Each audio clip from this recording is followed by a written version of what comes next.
Welcome to episode number 17, if I'm not mistaken, of Futbol En Vivo here on Club Deportes, where you can follow us on clubdeportes.com, and where you can find the best and most comprehensive soccer content in Central Texas.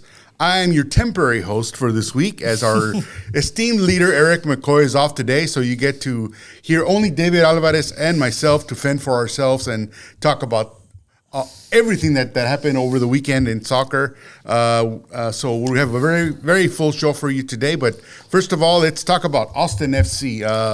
It was a comeback win for Austin FC. Very surprising win over at DC United, where they were down 2-0, David.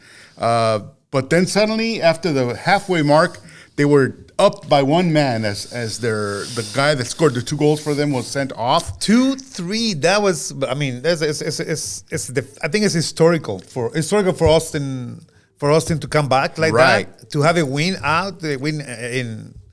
in Washington, and again against a really good team. Yeah, their record doesn't indicate it though. They're more at the bottom of the Eastern Conference standings. But they are, but they showed the first half. Camara was a machine.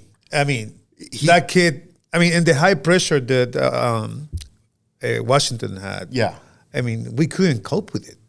Austin FC couldn't cope with it, and Camara scored 3 goals in 10 minutes. Right. I mean, Ola Camara probably could have had more, but because the first one was disallowed. The first one, it was disallowed for offside. Right. But then he knew that, but we didn't cover that much. But then the goal that he scored, the first one, it was not that different from the second one. Right. None of them were very different.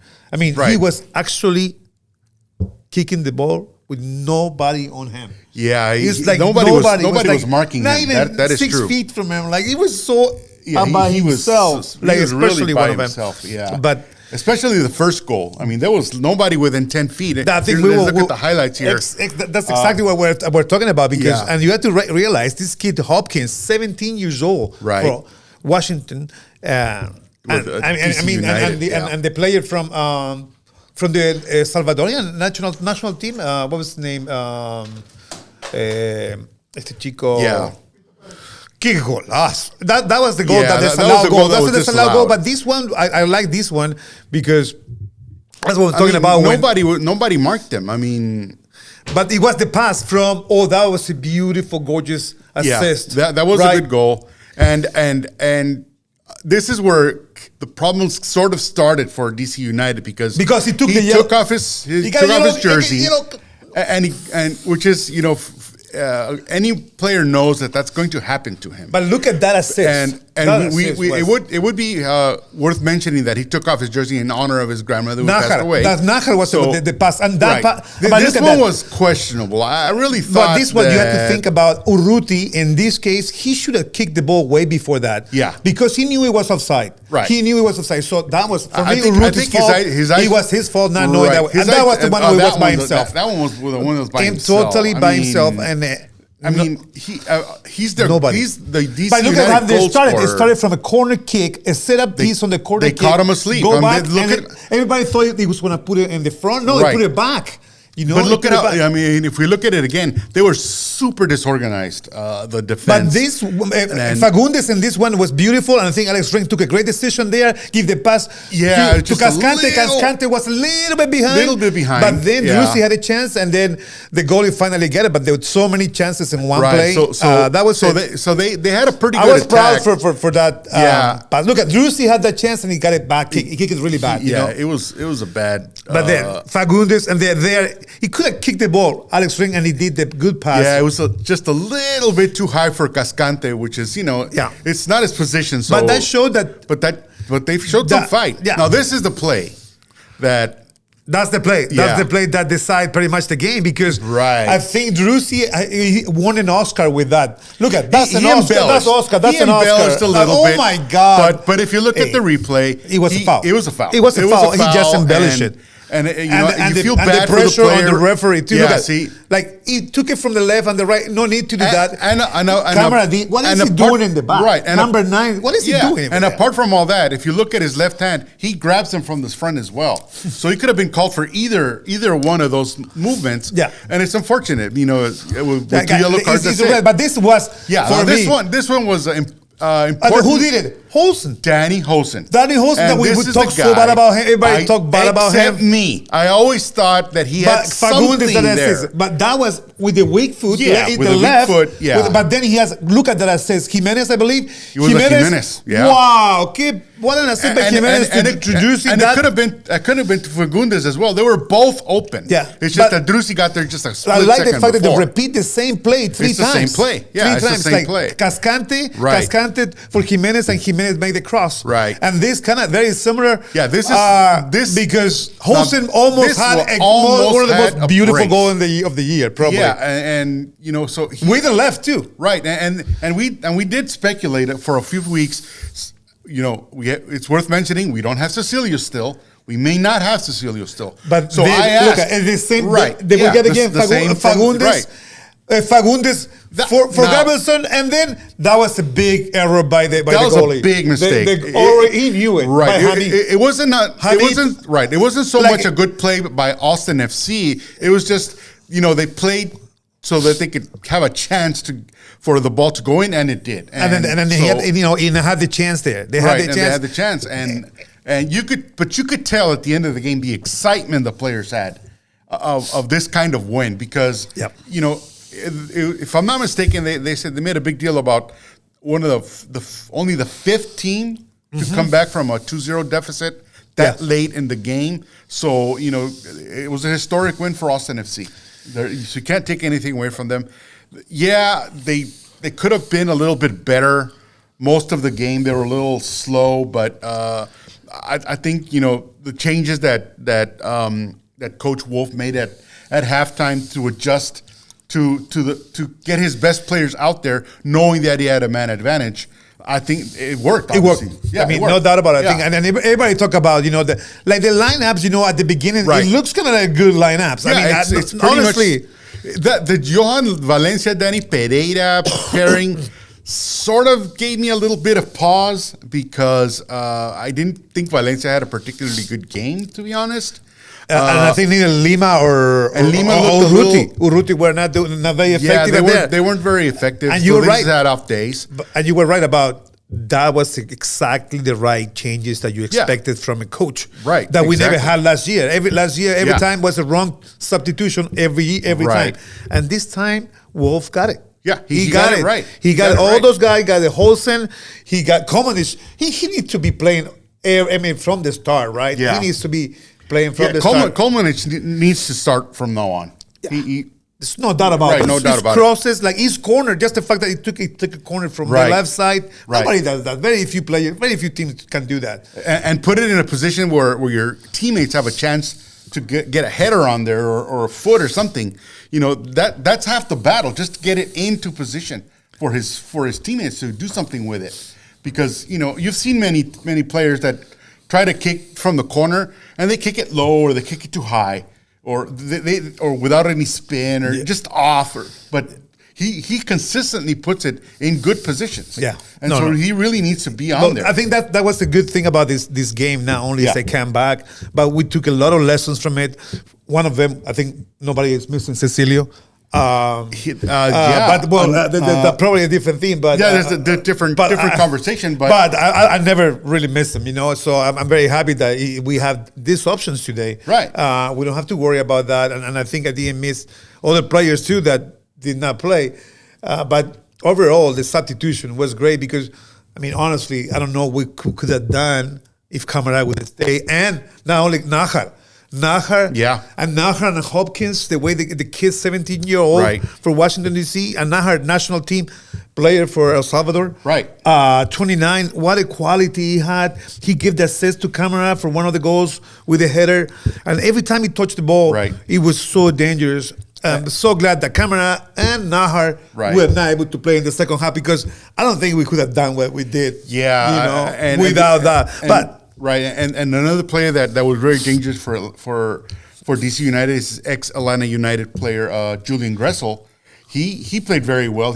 I think one of the other assists on the Ola Kamara goal came from him, and he's the one that fed the ball for that first offside goal by Kamara as well. So he was very. He played the ball very well. But he's a very good experienced player. And Washington play high pressure, like they were the high pressure and very effective. Right. And we couldn't cope with it. I mean, and then we got lucky. I mean, we got soccer give you that. Yeah. We take it and we use it, and I believe the people we win it. I think the fans, La Verde, La Murga, todos, everybody was there. Yeah, they were they have a big presence in Washington. It was 300, if I'm not mistaken. That's what between 300 to 400. I believe there were amount of Austin fans in Washington and taking pictures over there in the Capitol. Yep, like we own this place. Yeah, and actually we did pretty much. Yeah. Kudos for Austin right. being able to. Everything's coming together, and I think some people criticize that they should have played better from the beginning. It doesn't matter. It doesn't matter if you played bad the whole game, as long as in the end you never give up. Yeah, and they never gave up. And, they didn't. That's one of the things that we could probably compare this year's team to last year's team. If this exact same scenario would have happened last year, they would not have won. No. They would not even have scored even. Yeah. It's just a different mentality. Different mentality for this team. But and I think we've been focusing in the positives of the game. There were some things that we need to learn from the absolutely. game. And I think Alex Ring had a good game, had a decent game, but he didn't have the protagonism he had in the previous games. Right. And he did a good pass there. That was not a goal for Cascante. It's beautiful. He had good plays, like. However, he's playing in a position that is not his position. Exactly. We are losing a man over there. So apart from that, he's still the captain. Now, I have a question about that. Do you think he should still be captain, or should it be Driussi? It should be Driussi. Well, this is the time where we give the awards to the best players. Right. And I think that the players should decide that. Yeah, the players should be deciding who should be the captain. I think, if I'm not mistaken, that really should be. And usually the captain, the coach will tell, okay, you guys need to choose, but at the same time you need to have somebody that's going to have some resonance with the coaching, because sometimes it's not enough to score goals. I mean, you need because if you compare the type of player that Ring is to the type of player that Driussi is, the type of leadership they provide, it's different. It's markedly different. Yeah, and because Ring, the type of leader that Ring is he fires his guys up. He wants them to fight. He wants people were like last season. He was hitting people. He was being forceful about that. But he put the presence on. Right. But this year we don't need that anymore. No, we need. And he hasn't done it because if you look at. I saw one sequence of Driussi. There was a little dust up between a couple of the players. And what did Driussi do? He went over there and he calmed his guys down, because he knows if any one of them would have gotten a yellow card at that point, the attack would have been different. So we listen right now. We need to tell the team that they need to do the vote. We need to get Driussi. The polls are going to be open right now. So who's going to be your new captain? Well, it's up to the people to decide that, not us. And it's important in the context, because on Wednesday is the first Open Cup game for Austin FC, which is something we can get into it a little bit. But apart from that, it's going to be in San Antonio, which is it's a road trip, but Toyota Stadium, former Scorpion Field, Toyota Field. I believe 13,000 people. Right, and I was just there, repping my El Paso Locomotive, which unfortunately lost. We don't have to talk about that, but it's a road trip, but it's more of it's the closest road that you can ever have. So I expect a lot of Verde fans there in Toyota Field. And then apart from that, everybody wants to go. I hear everybody in the street, everybody wants to go to the game. Yes. So I think that game, that's going to be sold out. It's going to be sold out. It's already been declared sold out, but sold out in favor of Austin FC fans or in favor of San Antonio FC fans, because I've been to many San Antonio FC fans. They do not sell their stadium. Well, so it'll be interesting. But Barcelona used to sell and no comp, right? But all the sudden, Frankfurt overwhelmed. That was embarrassing. No comp. That was embarrassing. That was embarrassing. So and I think they protested, the Barcelona fans. Actually, many of the supporters fans did not go today to the Cadiz game, which is. If you already know, that was Cadiz just who beat Barcelona 1-0. But who do you blame for that? I mean, the fans have only themselves to blame. You know, if they didn't believe in their team as much as they should, they would have bought tickets for every single game, even if it's a Europa League. So you think the Barcelona fans, that some of them they shame of themselves for not. Think the thing is that Barcelona fans and everybody we cannot generalize. Sam fans, right? But they're used. That's exactly what happens. They 0-1. They lost all chances to win to La Liga. Now Sunday, Real Madrid doesn't even need to win. It will be winning La Liga with this result. And Cadiz, and the other side is out of relegation zone with 3 wins. I mean, they give a hard time to Real Madrid, so kudos for the coach. But, I mean, you cannot have 2 bad games from Barcelona like that. Yeah. You can have the Frankfurt game. You can blame it on the other fans. But you cannot have this game with Cadiz at home. I mean, the goalie made many saves. Yeah. But Aubameyang, I think. But there was just no attack. There was no attack. No, so we have a problem with Barcelona right now in the defense, mostly on the defense too, because every time there was 2 shots on the goalie on Stegen. Ter Stegen, one on the head, one with the other. 2 save it, but he couldn't save the third from Lucas. So now Cadiz is out of relegation. Barcelona is in trouble. I think not more in trouble because 60 points with Atletico and with Sevilla, all on 60. And they have a game on this weekend against Atletico Bilbao, which is 5 points behind them. So it's going to be a big game this weekend. And Betis, Real Betis update. Pellegrini is right there, 3 points behind Barcelona. Exactly. Yeah, so we need to talk about Betis, but let's go. Before we went too far. We went off on a tangent because I wanted to talk about not only Austin FC's game against SAFC, but also they have a game against Vancouver Whitecaps. Vancouver again is not doing very well. Okay. But they weren't doing very well last year, and they lost both times against them. So, knowing that this is a different mentality, different team from last year, do you see things going differently this time around? Oh, definitely. The team is going. I mean, is showing that we have a bench and we have a coaching that been learning from the experiences, and I think we are in a great position. Not only Austin, but all the Texas teams. Yeah, I mean, all the Texas teams are doing good. Houston and Dallas. And just trailing the teams from LA, LA's in. If Jerry's maybe he has that, but for at least one day, Austin was the number 1 team in the Western Conference before the California team. Before the LA teams, the LAFC won. And they tied by the Galaxy at the time. They tied, correct? Yeah. So technically. Austin FC is in second place in the Western Conference.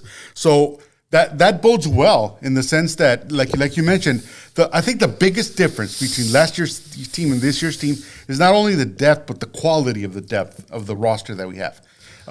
Like I mentioned, since we don't have Cecilio for the moment, I asked that if I'm not mistaken, last week's show, who do we have in the roster now that can step in to help alleviate the Cecilio absence? And I said Danny Hosen. I'd love to see what Danny Hosen has. And boy, did he prove himself. He proved himself. He scored a goal. He was in the right places in the right times. He had a couple of very good shots. I have to disagree with you because he had that another shot. Right. It was an easier shot. He took it with the left, and it was an awful shot. It was with the left. Right. So he had a really bad, the Olsen that we used to remember. Right. So but the other ones, right? And here's the standings. I mean, what can you say? I mean, Austin was first. That was a Saturday standings. Everybody was on it. But then Sunday night standings came out, and LAFC got to 16 points. But that goes to show the popularity of not only the team, but just the things that the players have been able to absorb. Yeah, not only from a second year of coaching with style, but also the complementary players that have been added. Felipe Martins. Felipe Martins, Felipe Martins, that was like for the best sub, and that because that told you that we didn't need Alex Rink there. Yeah, we didn't. We don't. And I mean, that was it. And Kovacic and Hector Jimenez should be starting, I think, for Lima next game. Yeah, that would be Lima. I mean, it's hard to really predict because I've always been high on Lima. I think he's played very well. Me too. But he goes forward. He's a little bit quicker than Jimenez. Yeah. But if Jimenez has the experience, and he's been a champion before. So he knows what it takes, and he played a very, very good game yesterday when he was brought in. So kudos to him, and really all the like you said earlier, all the substitutes really had a big hand in delivering this historic win for Austin FC. So do you foresee any real lineup changes compared to San Antonio FC on Wednesday compared to the game on Saturday? Because 3 games in 6 days, it takes a toll on some of the players. So do you anticipate? I mean, it takes a toll. I mean, I think there will be. I definitely see more changes in the lineup. I mean, it would be nice to see what Owen Wolf can do. It would be interesting, because and also the other option was Kip. But Rodney Redes, honestly, I don't expect much from Rodney. What he has shown, I don't think he should be part of the team. Really. I don't think he has shown. He doesn't contribute as we were promised. We were both very excited at the beginning when we heard the names. But you get the idea, and then you see him playing, and then they haven't shown anything. He showed none of them. He showed a little bit last year when he first played. Yeah. But then he sort of injuries or whatever just sort of got him pretty much to sit on the bench for the rest of the season. And he sort of started out that way this season again. But I really do think because, if we want to compare, look at what San Antonio FC has provided. They're not a very offensive team. When they win 1-0. And when they lose, it's not a very... That's kind of the information that kind of we like, right? That the Austin feel comfortable, like to have like possession, like 60%, possession, right? I mean, above that's the thing that's standard, right? Above 56, I would say standard. Right, but I really, this being Austin's first Open Cup, playing. I don't mean to be disrespectful. They are playing down to second division USL. USL will probably anticipate starting their best players. The starting goalkeeper for San Antonio FC did not play against El Paso. I'm supposing they were saving him for this game. There were a lot of other players that sat for the San Antonio FC game, El Paso Locomotive game, that are probably going to start the regular starters for San Antonio against Austin FC. Do you anticipate many starters or typical starters for Austin FC to also start in this game? Again in the Open Cup, but we saw it. What we saw from the last game, like with the Washington game, we have a lineup that was like, okay, that sounds like a good lineup. I thought it was a good lineup. They're like kind of the same idea now, but I think it would be the other way. We will have the lineup that end up the game probably starting, and the other one is going to be the second choice. Yeah. That's what I think is going to happen. Yeah, I think it's going to be a little bit like a half and half. Yeah, half of the usual names that we are accustomed to seeing start, and the other half guys. But I think they need to have Alex Rink changing, doing something else. Yeah, he needs to because he's not an offensive forward. Yeah, he's not an offensive midfielder. He has missed way too many chances to be still given that opportunity. Yeah. So, do you see him starting against San Antonio FC to kind of give him a chance to overcome that, or do you depend on what the Balo said. He's still the captain. He probably will be. If he's not the captain, I don't know. Right. So let's see what happens in the election. So it'll be interesting, but it'll be an interesting couple of days. Austin FC fans don't have this opportunity to see their team twice, almost in the same week. So, and the excitement of the Open Cup, because it wasn't played for the last couple of years, if I'm not mistaken. So, it's exciting to see USL teams play MLS teams. I've always kind of enjoyed that part of the competition. But we want to switch the gears a little bit because speaking of champions, we have a local champion that we need to talk about. Oh, yeah. Yes, we do have a local champion. We have the high school soccer state championship was played this weekend in Georgetown. Right. So if women and boys, girls and boys play this weekend, excellent game. The best teams from the entire state were playing here. Right. I mean, I'm sure some teams were lost in penalties that didn't make it, right? Right. But anyways, Division 4A, Division 5A, and 6A were decided. Main things that happened in the Lake Travis Cavaliers, Austin Lake Travis Cavaliers won the 6A Boys State Championship, beating Plano. Plano won 4 or 5 games championship already. Right. So it's a big team from North Texas that the Cavaliers were able to beat. That's the first championship for Lake Travis, which is 6A. I'm a coach here, and I play against them, right? I play against them, and they whoop us 5-0. So I can testify that it's a really an excellent game, excellent team, right? Very deep.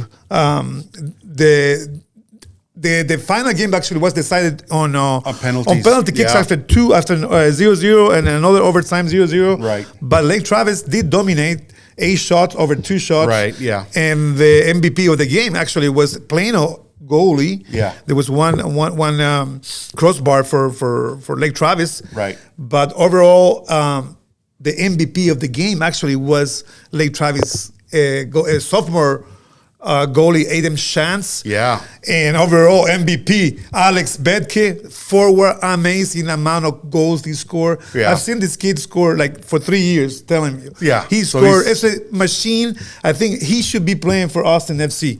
That kid is so good. Right. I mean, I'm serious. I don't know how many goals he's had because every time I play him, he scores. That kid You're is afraid amazing. to see him, right? And he scored one of the penalty kicks actually at the end. Midfielder Ben Platt, excellent player too, all district senior too. So that tells you the Cavaliers are going to have some problems next year. Like 4 seniors are graduating. So thanks God for so the other teams like Austin and. But be careful because also Dripping Spring lost the 5A championship. But Dripping Spring is moving from the 5A to the 6A next year. So Dripping Spring will be playing. We're playing with Lake Travis. We're playing with Westlake. So I think, and that was the question I was going to have to some of my friends, right? But we will have in Austin, we have one of the most competitive at the state level. At the state level of football. So I think it's great. It's great to have that. And Lake Travis show that their goalie is just a sophomore though, and it's the powerhouse. It's first championship for Lake Travis. They have the first championship for their new. They have a new principal too. Yeah. But Alex Betke, eyed with them. This kid is gonna go very far. I don't know if he's going to college or not, but Alan Betke is a striker that easily will be playing on the bench in Q2 Stadium. Right. Well, now that now that Austin FC has their academy going, and they did very well. They played in the Adidas Generation Cup as well. They didn't do fairly too well, but they did beat Santos, and they lost the other 2 games against one of which was the eventual champion Seattle Sounders. But it's a very there's a lot of talent here, as you've repeatedly said here in the high school ranks, and coaches like again, congratulations to Lake Travis coach David Bemmel and the team because they're coached very, very well, and if you're in a competitive area, always lift all boats, or so the saying goes, something like that. So if there's one team, David coached. He made history, and and I mean, kudos to him. And then the way he plays, the depth of that team, and the respect. And he told me, like in here, like in our team, like they don't make distinction between who's going to play in JVB, who's going to play in JVA, who's going to be a varsity. Right. Everybody's had the chance to play, to contribute, in all of the teams, and they have like 2 teams for every division. Right. So that's what is really nice to see, because that's what we need to see in the rest of the teams of the culture, because so much of that football culture impregnated the soccer culture in tennis and basketball. Yeah. So you don't see seniors playing on JVB or JVA, right? Yeah, it's a hierarchy. Yeah, it's sort of like hierarchy that should not exist. Because if you're good enough to play, if you should be on the front. Exactly, you should be first team. I mean, I've always seen soccer, high school soccer, sort of like you would see, in the professional ranks, the first team, the second team, and the supplemental team. And really, if you're good enough, you should be able to play on the first team no matter what. Exactly. I mean, when I was in school, if you were a sophomore and you were good enough if you were a freshman and you were good, you're by far the best of the freshman class. You were taken up to varsity. It doesn't matter. So it wasn't unheard of to have 3 or 4 year varsity players. Yeah. So I'm not sure why that's not the case here.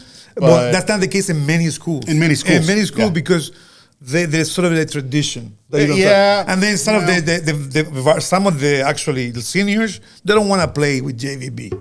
Yeah, right. They don't want. Okay, I don't want to play. It's going down for them. It's like kind of the culture. So you need to fight that culture, because some of those kids want to play soccer, right? They can do that. They can do it. Yeah. If they would love to play, they're gonna play no matter where. Right. Yeah. So because I think the main problem now is that we have so much talent in the school. Right. So that the main thing we need is motivation. Yeah. How to motivate some of these kids that are playing in club soccer and they feel too lazy to play on high school soccer. Yeah, because they're already getting their athletic fill by playing in their club soccer teams. And so we get into that discussion, right? And I think that's what Lake Travis, that win shows that I think you cannot make a good combination between what's club soccer and high school soccer. Right. And take the barriers away. Everybody can play in every team. And I mean, it makes sense, right? Yeah, it does. And this kid, I mean, Ben Plano, he has been since freshman year. I've seen him play in varsity. Beat you up, huh? yeah. I see so many goals from him, headers, left, right. He's just in a machine, and it's nice to see him, and I see all the other players score as well. And it's the amount of talent. Ian Welch is playing in one day, played against Lake Travis, and he also scored. So it was beautiful to see those quality players. Ian played with the ball for a little bit in practice. So you see the huge talent that Austin has. Right. And imagine because all the talent that is there, but there's no coaches. Yeah, there's no coaches. One thing I was going to ask is, you did mention to me on our WhatsApp chat that you actually went to the semifinal between Lake Travis and Woodlands. The Woodlands, yes. Right? Mm-hmm. And so, but I think the other semi was, if I'm not mistaken, was Westlake? Is that? No, the other was Plano. The other was Plano. No, but who do they play? I can't remember. It was Plano, and I thought it was another local team, but no. There was. I think I'm getting because there's 5A. The Dripping Spring was 5A. Dripping Springs. Dripping Spring was 5A. That's what I was thinking. And yeah. But now they're but that reinforces again what we've been talking about for the last couple of minutes of the enormous amount of talent that's already here in Central Texas in the youth. This and we see the academy players. And the girls too. The girl teams, the girls, most of them, they already won the championship. Pflugerville already won last year, right? So we have it. Girls and Bernie won 4A, right? The suburb from San Antonio, which now is becoming a powerhouse. Bernie is a powerhouse in soccer. 4A, they beat everybody by 3 or 4 goals. Yeah, they beat Eastside, they beat Idea Montopolis, and Taylor, which Taylor made it really far again. Right. So kudos to the Taylor coach too.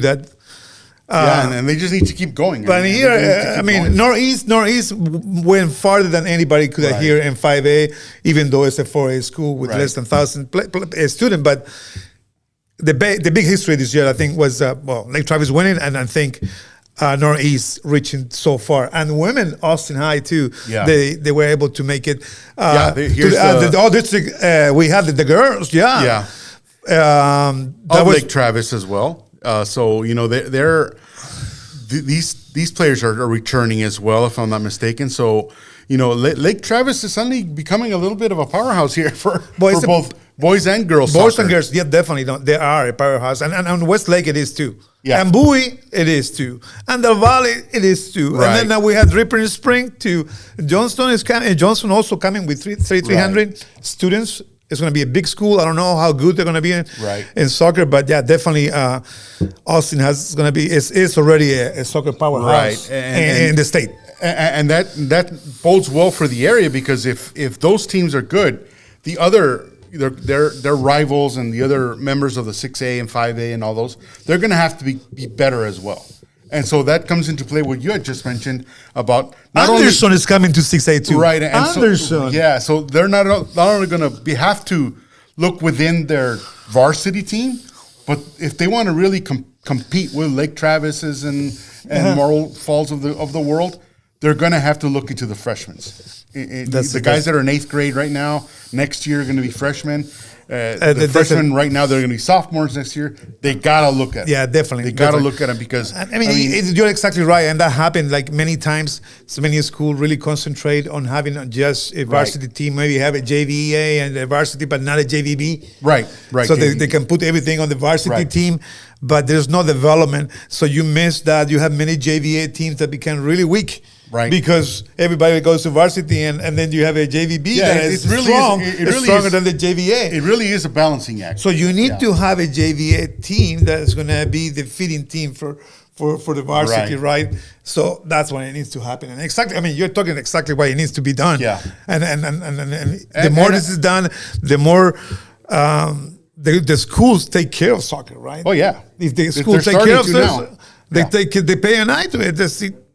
Things are going to be looking even better. Yeah, it's going to be a great next couple of years. And Austin FC doesn't have to go that far to look for talent, right? They just basically up 390 and they're right there. So yeah, hopefully, I'm sure they have scouts and people out there in the community looking at these kids to recruit them to the different academy teams that they have, because the highest level, if I'm not mistaken, is under 17. But then the next year they're going to have under 19, if I'm not mistaken. That's the next higher up. So they'll have another team. So they have all these teams where they can fill in these kids with. So it's really exciting. There's a lot of soccer going on, not only in the academy level, but in the high school level that we're going to all enjoy. But let's get back now out to the Europa League, to Europe. Let's go to Europe. Vamos a Europa. Let's cross the pond. Cross the pond, and, right? So there were a couple of FA Cup matches that I watched. One of them, which was as a U.S. national team fan, I was super disappointed at the play of Manchester City goalkeeper Zach Steffen. He played so poorly. It was bad. I mean. You don't play like that against a guy like Sadio Mane. You don't play against nobody like that. Nobody like that. I get it. I think he got a lot of blame, but it's hard to blame somebody when he has not played that many games. Yeah, at all. It's true. It's the first game he's played, and you cannot be that hardcore. And my respect to Pep Guardiola, because he defended him. Yeah. Basically saying the same thing. Yeah. He doesn't have the experience. Yeah, doesn't have the ability to play. And yes, it is actually more the Guardiola responsibility than Stefan's responsibility. Even though he tried to do something, he decided. A little too late. He tried to fake Sadio Mane. I was like, come on, Sadio Mane he's not going to stop for the fake. Even if he gets the fake, he's not going to stop for the fake. He's not going to. He doesn't fall for that kind of stuff. That was like, oh my God. But to give credit to Manchester City, they fought back. They got to 2-3, but it was just too little, too late. And that early deficit was just too much to overcome against a team of Liverpool's cat. That's the same thing. I mean, I don't know if it's a good or bad decision because it could be like now Manchester City cannot have everything. If you didn't want to win that game, they might have nothing. Yeah. They might end up with nothing, but there's still the Champions League next week. Yeah, next week. And I mean, that will decide. I think is next week. And both teams, they're going to be, we're going to be seeing these two teams. We're going to see. And because the other game that was on the FA Cup schedule is Chelsea against Crystal Palace. And Chelsea, honestly, Chelsea just dominated that game. They probably could have scored more than 2 or 3 more goals against Crystal Palace. Yeah.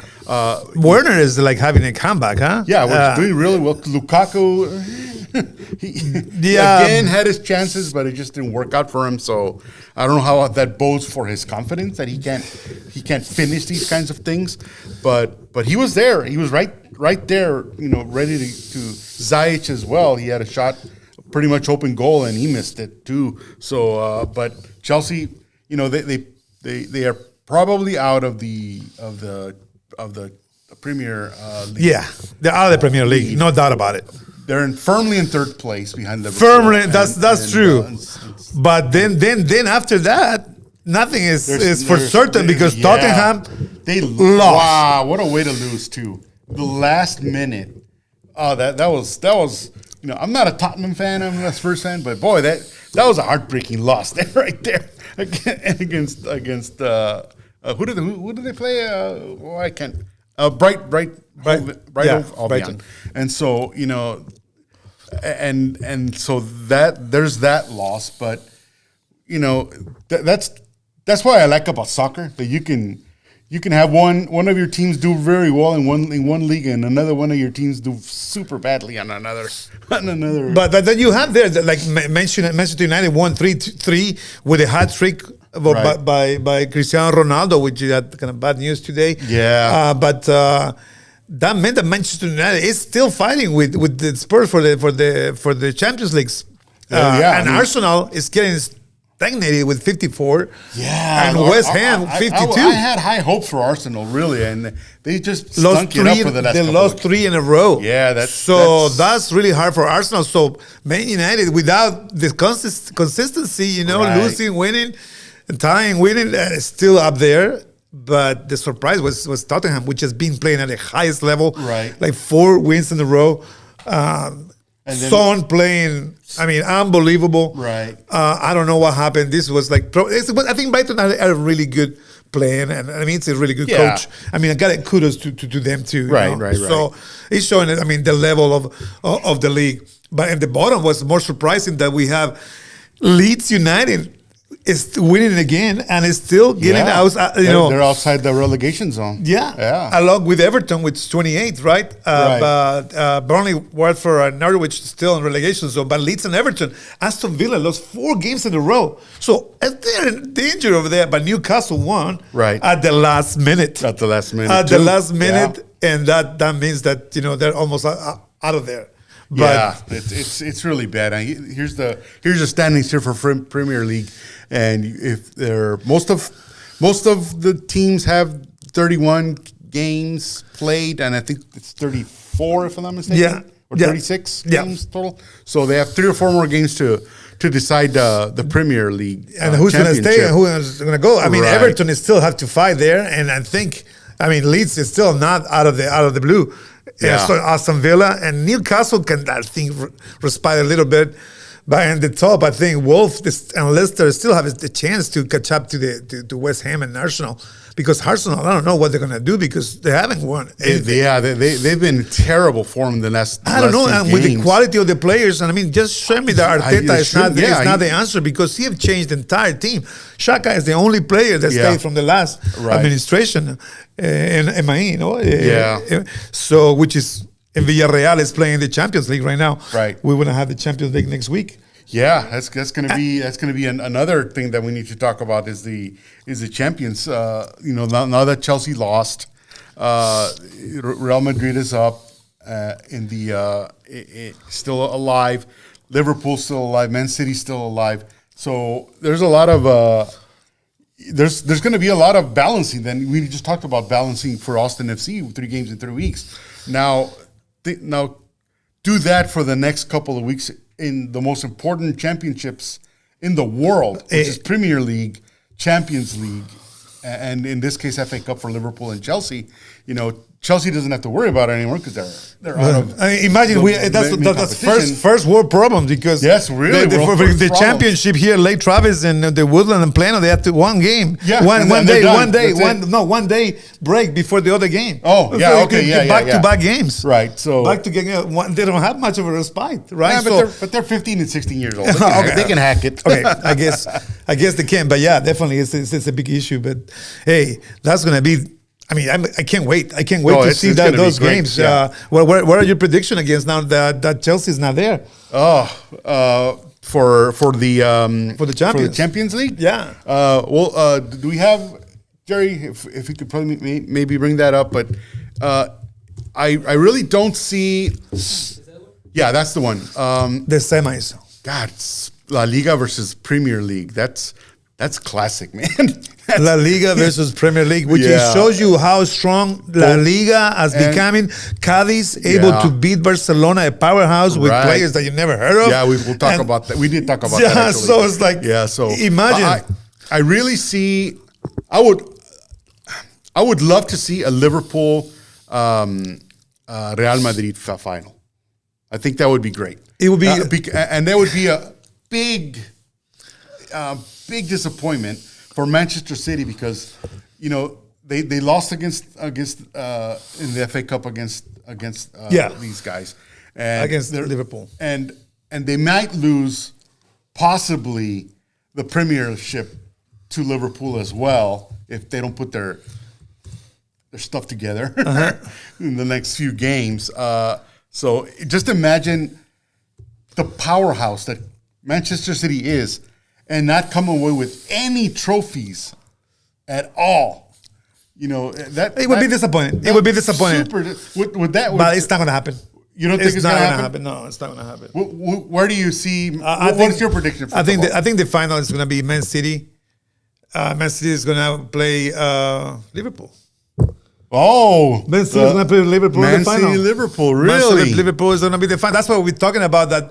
I mean, those guys are going to be seeing each other very often. That would be epic to see them face each other again after the FA final semi. I mean, and what a beauty, what a great time to live and see these two teams play against each other.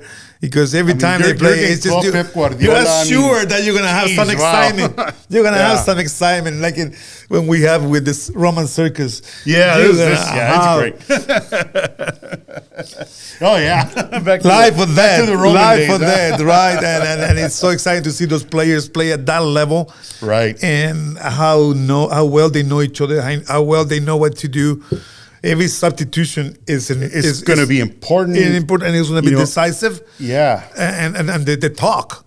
Like usually the halftime talk is halftime talk, the motivation. It's like it is. You saw it with the game last game, right? Yeah. Pep Guardiola did something, and the guys turned them on. They did turn it on. Better, they didn't have enough, but they were able almost to get the 3-3. Right. Minus that error, they would have been. They would have been. But and because those are important. I mean, I saw. I was close in my prediction of Chelsea beating Real Madrid. I was so close. So 3-0, they were winning, and then the wheels just fell off, and Real Madrid showed their quality. And, Benzema, being Benzema, he scored the winning goal. And the winning goal right now again. They scored again. Again, they did it against Sevilla. Sevilla about to have the chance of their time, winning 2-0, and then Guy get losing 3-2, and Benzema scoring the last goal. Yeah. Deja vu. I mean, those Madridistas...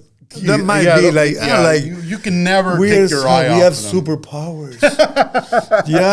Man, we can win it. We can turn it around anytime we want it. And we had the fans, and they believe in themselves. And I mean, the commentators were saying it. Yeah. Especially the Real Madrid commentators. Yeah, they were. Because they Zamorano was talking about, Zamorano scored so many goals for them, and he was like, that's the spirit, that's the Real Madrid spirit. Yeah. And the supporters are always there. Right. Always there for that, and it's so important. Right.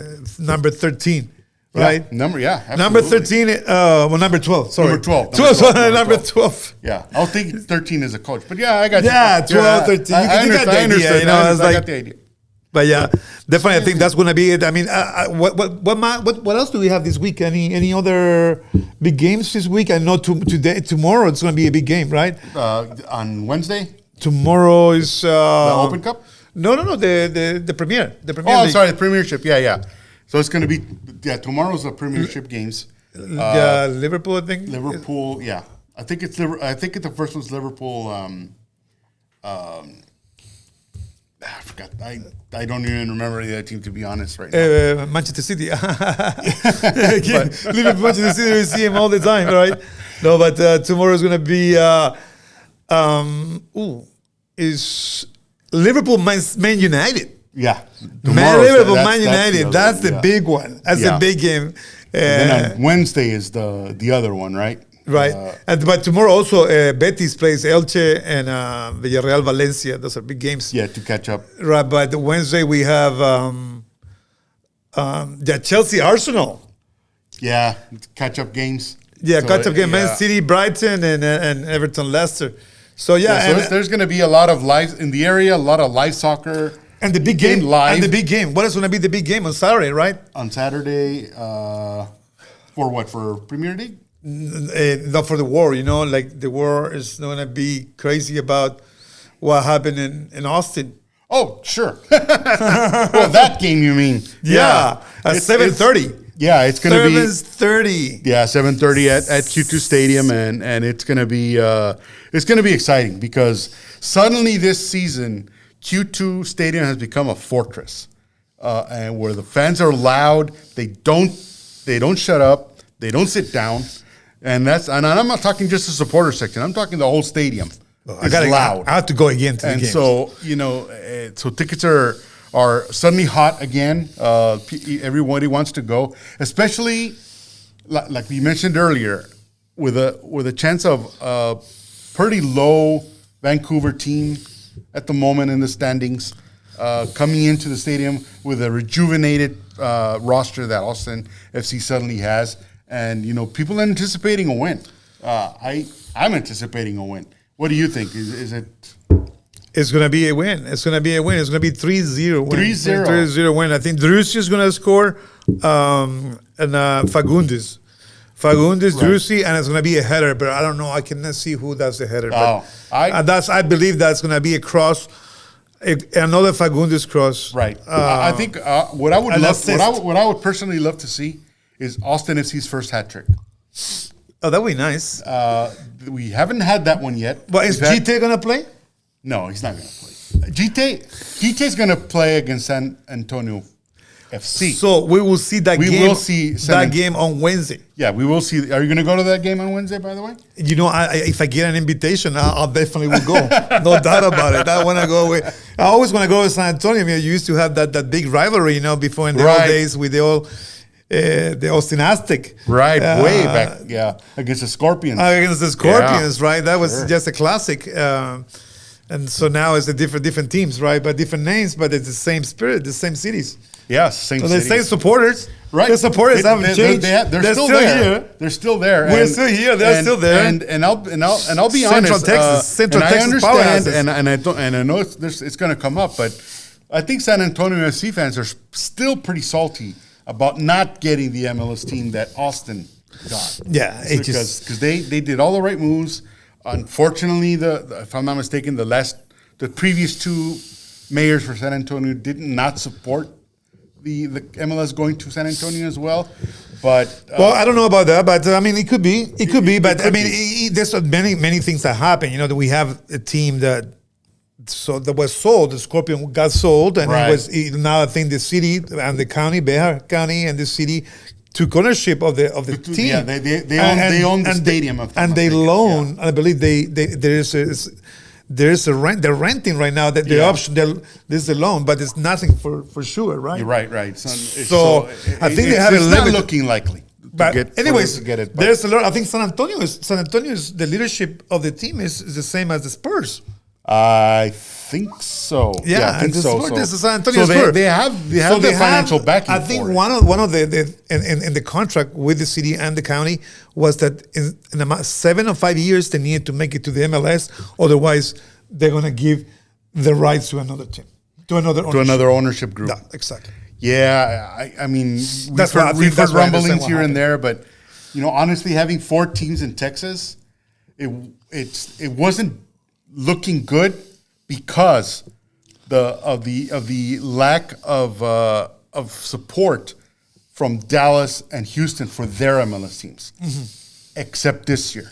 Like this year, they've doubled their attendance, and now they're getting 15,000, 16,000 fans, both teams in their stadiums. And Houston, I don't know why. They have the fan base for it. They have, there's a lot of Mexico. It's a big Mexican community, big Latin American community that loves soccer. They're just not supporting Dynamo. And in Dallas, I still don't know what the deal is with them. But I think for whatever reason, they're both suddenly a hot ticket. Not only because I still say that, and I have no problem saying it. I think it's because of Austin FC. Austin FC's the support they've got. Are you just trying to say that everything that Austin does is good, and then everybody tries to copy Austin? Yes. Like downtown Houston was a copy of downtown Austin. Yes, and I all am. the downtowns around the country are like Austin downtown. And because I think they just needed a spark, and the fact that when we went to their stadiums, we were loud and we were annoying. Yeah. And we're still loud and annoying. And I think it's the other thing. It's great. The other thing we talk about today, it's like we have something to back it up. Yeah. There's talent in here. There's talent in the central Texas area. We have so many good teams in high school and at all level, club soccer, Sunday soccer leagues, 7-on-7 on Round Rock. I went to see my son playing this week too. So much soccer available, and Bernie being the champion of 4A right there in San Antonio. So much talent in that area too. Not only talent, but the kids that are proving it. They're proving it. So San Antonio is rich with players, with fans, and I think they deserve to have a team in the MLS as soon as possible. Yeah, and we've also heard grumblings that if things, oddly enough, don't work well with MLS, they could attract a Liga MX team. Now that would be interesting if San Antonio were somehow to attract a franchise, because MLS has 2 Canadian franchises. They have Montreal, 3 Canadian franchises. 3. Vancouver, Toronto, and Montreal. Why can't Mexico have an American team? I mean, San Antonio. I think I would vote for Locomotive better to be on there. The ownership already has a Bravo. It's almost to be Mexican, right? Or the Bravo. Yeah, they could just make one team and be a good. They're pretty. I mean, why not? Locomotive. I think that would be. I would love to have. But I think the main point is you don't need to have a Mexican team. You can have Mexican players at the highest level, like Chicharito making his change, like Cuauhtémoc Blanco going to Chicago and creating a revolution. And Hector Herrera might be coming here in Houston. Yeah, and what happened with Kaká when he went to Orlando, but kind of Orlando City kind of deflated a little bit after that. But that's what I think we need. That's what the people is asking for too. Like people were asking, where is the Mexican star? And they're still asking for the Mexican player here in Austin FC. Yeah, and to be honest, it's odd that it hasn't happened yet. But at the same time, to get a Mexican player is so expensive, because a lot of them would rather go. I mean, and then there's stuff like what happened with Pizarro when he went to Miami. It just did not pan out at all. And then Alan Pulido, when he went to Kansas City, he got injured, which is different. So it's really, for a lot of Mexican players, stars, it's really hit and miss. Either they hit really well, or they just disappear and they just don't play at all well. So it'll be interesting. Yeah. But we have the guy Vasquez, Johan Vasquez, that they play for. We have so many kids that are Mexican Americans actually there. Right. And Alvarez that for Galaxy. Yeah. Right. Yeah, so we have Alvarez, that. Yeah. We have that. We can even have a local Mexican kid. Well, like Pepe. Like Pepe, sure. I mean, it could have gone either way for him. I've read articles where he said he grew up, liking the Mexican national team, liking Liga MX. So but the important thing, he's the player. It's the players that is delivering. That's the important thing. That's true. Yeah, that's delivering, and he's bringing the fans not only because he's Mexican, but because he's good. Yeah, right. Right. and he's starting to play well in Germany now. So unfortunately the league's coming to an end here, but it's boding well for both teams to be able to export all these kinds of guys. So we've come to the end of our show. Again, we want to thank our audience, and if you could follow us at Futbol En Vivo on Futbol En Vivo at Futbol En Vivo on Twitter, and subscribe to our channel on Club Deportes in clubdeportes.com. So have a good day. Thank you. Thank you. Adios.